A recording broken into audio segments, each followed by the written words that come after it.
अस्सलाम वालेकुम नाज़रीन। आज की ब्यूटी टिप्स है एक्नी के मुतालिक। तो जिसके चेहरे पे बहुत ज़्यादा एक्नी है या एक्नी के निशान है उनके लिए ये बेस्ट है। तो इस टिप से इंशाल्लाह आपकी एक्नी ख़त्म हो जाएगी। यहाँ मैंने लिया है भर के 1 टेबल स्पून बेसन। उसमें मैं डालूँगी लेमन जूस,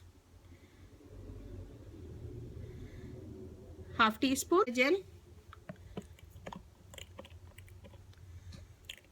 1 टेबल स्पून शहद, half tablespoon tea tree oil, 2 से 3 ड्रॉप,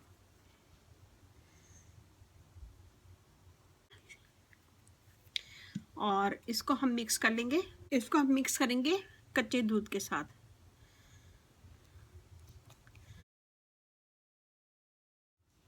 इसमें हमने बेसन डाला है। बेसन डेड स्किन को दूर करता है, स्किन कलर को फेयर करता है।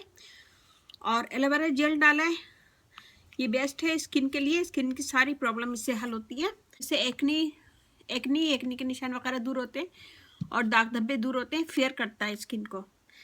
शहद स्किन को मॉइस्ट करता है और टाइट करता है।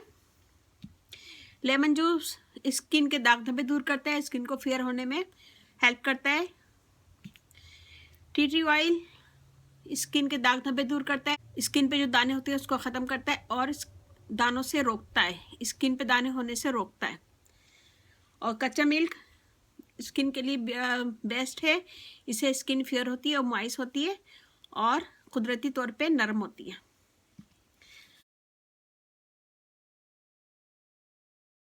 ऐसा पेस्ट बन गया एक, और इसको हम पूरी स्किन पे लगाएंगे अपने। मैं हाथ पे करके बता रही हूँ, आप लोग अपने चेहरे पे कीजिएगा।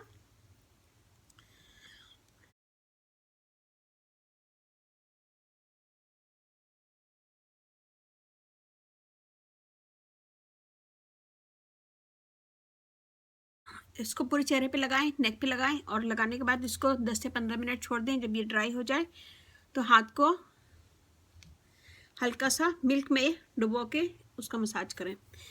तो मैं यहाँ पे ड्राई होने दूंगी इसको। ये देखिए ड्राई हो गई है, हल्का सा ड्राई हो गया। और आप लोग इसको 10 से 15 मिनट छोड़िएगा ताकि ये अच्छा सा ड्राई हो जाए।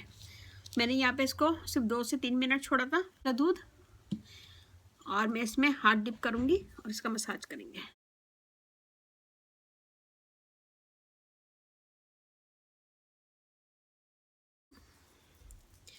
और इससे आपकी एक्नी बिल्कुल ख़त्म हो जाएगी। तो आपकी स्किन इससे बिल्कुल क्लियर हो जाएगी और दाग धब्बे स्किन पे जो होते हैं वो भी ख़त्म हो जाएंगे और एक्नी निकलना बंद हो जाएगी। ये देखिए जी, मैंने 1 से 2 मिनट इसका मसाज किया है। मैं इसको धो लूँगी। ये देखिए जी, यहाँ मैंने हाथ धो लिया है। ये देखिए मेरी स्किन, और ये वाला हाथ देखें। इससे आपकी स्किन फेयर होगी और एक्नी के निशान वगैरह भी साफ़ होंगे, एक्नी निकलना बंद हो जाएगी। इसको बनाएं और बनाने के बाद इसको फ्रिज में रख दें और 2 से 3 दिन यूज़ करें, फिर उसके बाद दूसरा बना लें। ये बहुत अच्छा है स्किन के लिए, इसको डेली यूज़ कीजिएगा। दूसरी टिप बताती हूँ मैं। यहाँ लेमन जूस है, जहाँ आपकी एक्नी है वहाँ लेमन जूस लगाएं। ऐसे लगाएं और उसको छोड़ दें। अगर आपकी स्किन बहुत ज़्यादा सेंसिटिव है तो लेमन जूस में थोड़ा सा पानी मिला लें और फिर उसको लगाएं, क्योंकि बाज़ लोगों की स्किन बहुत सेंसिटिव होती है तो ये जलन करता है।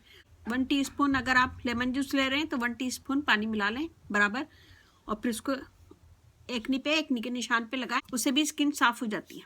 मैं शहद बताऊँगी आपको। शहद बहुत अच्छा है, स्किन के दाने बहुत जल्दी ये ड्राई करता है। जहाँ आपकी दाने हैं इसी तरह आप उसको शहद को लगाएं और लगाने के बाद छोड़ दें, और ये 2 से 3 दफ़ा कर सकते हैं। अच्छा होता है, बहुत जल्दी दाने वगैरह ड्राई कर देता है। Number 4 T tree oil best है एक्नी के लिए, और जिसके एक्नी के निशान हैं वो इसको लगाएं। सिर्फ एक्नी के निशान पे, एक्नी के दाग धब्बों पे, पूरे चेहरे पे मत लगाएगा। इसको भी एक्नी या एक्नी के निशान वगैरह पे लगाएं, इससे भी स्किन के दाने दाग धब्बे दूर होते हैं। तो ये मैंने आज आपको 4 टिप्स बताई हैं। नंबर 1 मास्क, और नंबर 2 लेमन जूस, या फिर लेमन जूस और पानी। नंबर 3 शहद, खाली शहद लगाएं एक्नी के निशान पे। और नंबर 4 टी ट्री ऑयल। तो ये आज मैंने 4 टिप्स बताई हैं। उम्मीद है कि आपको अच्छा लगेगा। अच्छा लगे तो मेरी वीडियो को अपनी फैमिली फ्रेंड में शेयर करें, मेरी वीडियो को सब्सक्राइब करें, और अगर आप लोगों ने अभी तक मेरा चैनल सब्सक्राइब नहीं किया है तो सब्सक्राइब कर दें। यहाँ पे आपको बहुत अच्छी और आसान ब्यूटी टिप्स मिलेंगी जो आपकी सारी चीज़ें घर में मौजूद होगी। टी ट्री ऑयल सब जगह मिल जाता है, और मेरे ख्याल से तो आजकल सब जगह मिलता ही है, और अगर नहीं मिले तो आप ऑनलाइन भी बाय कर सकते हैं इसको। मेरा फेसबुक पेज है, उसे लाइक कीजिएगा, रानी ब्यूटी टिप्स, वहाँ पे भी बहुत सारी वीडियो अपलोड हैं, वो भी देखिएगा। और ज़रा सी भी मेरी वीडियो अच्छी लगे तो कमेंट दीजिएगा। मेरी कोशिश होती है कि मैं सबको आंसर दूँ। इस वीडियो के मुतालिक या फिर किसी भी वीडियो के मुतालिक, मेरी किसी भी वीडियो के मुतालिक आपका अगर कोई सवाल है मुझे कमेंट्स करें, मैं इंशाल्लाह आपको कमेंट ज़रूर दूँगी। तो ये बनाएगा, मुझे बताएगा कैसे लगा। अच्छा लगे तो थम्स अप कीजिएगा, कमेंट दीजिएगा, मेरी वीडियो को अपनी फैमिली फ्रेंड में शेयर करें, और अब मुझे इजाज़त दीजिए। अल्लाह हाफिज़।